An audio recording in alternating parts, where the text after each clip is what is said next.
ඔන්න අයිබෝන් කියලා පිළිගන්නවා. අද ඉස්සරෝම මම මේ Facebook එකට දාන්න වීඩියෝ එකක් හදන්නේ. මම කරන්නේ චලිත සමීකරණ කලණය භාවිතයෙන් ඔප්පු කරන ක්‍රම තමයි මම කියලා දෙන්න හදන්නේ. ඉස්සරෝම මම ගත්තා v වර්ගය සමානයි u වර්ගය ධන 2 as. ඒ කියන්නේ v වර්ගය කියන්නේ අවසාන ප්‍රවේගය, u වර්ගය කියන්නේ ආරම්භක ප්‍රවේගය. a කියන්නේ අපි ත්වරණය කියලා ගමු, s කියන්නේ විස්ථාපනය කියලා ගන්නවා. එතකොට ත්වරණය සමානයි කාලය විශේෂයෙන් වේගයේ අවකලනය ත්වරණය. එතකොට අපිට ගන්න පුළුවන් වේගය සමානයි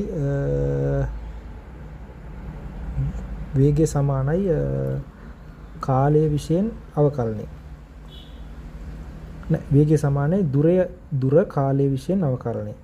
එතකොට මට ත්වරණය කියන එක dv යට dt සමානයි. ඒ කියන්නේ dv යට dt වෙනුවට මං උඩටයි යටටයි ds නිකන් හරස් ගුණිතය වගේ කියලා හිතන්නකෝ.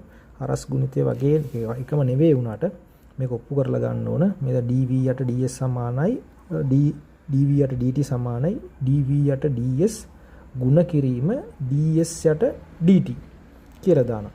එතකොට ds යට dt කියලා එන්නේ වේගය. ඒකට මම v කියලා දානවා. එතකොට මට සමීකරණයක් එනවා ත්වරණය සමානයි වේගය වැඩි කිරීම dv යට ds. ඒ කියන්නේ a සමානයි v වරක් dv යට ds. හරිද? මම ඊට පස්සේ මේකේ dv ds කියන එක දෙපැත්තට අරන් ගිහලා ලියනවා. මේක නිකන් හරස් ගුණිතය වගේ වුණාට ඒකම නෙවෙයි. a වරක් ds සමානයි v වරක් dv. ඊට පස්සේ මම දෙපැත්තම අනුකලනය කරනවා. අනුකලනය.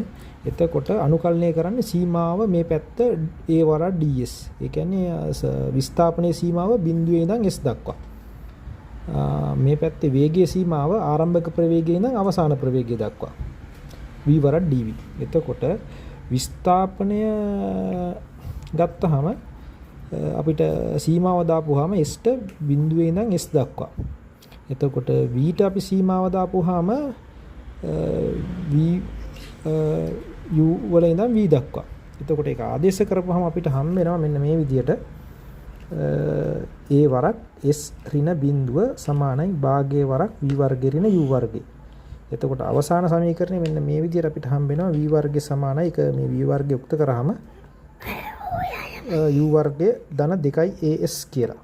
ඊට පස්සේ මම ඔප්පු කරනවා v සමානයි u ධන at සමීකරණය ඔප්පු කරන්න යන්නේ. ඒක ඔප්පු කරන්න මම ගන්නවා ඉස්සරෝම ත්වරණය සමානයි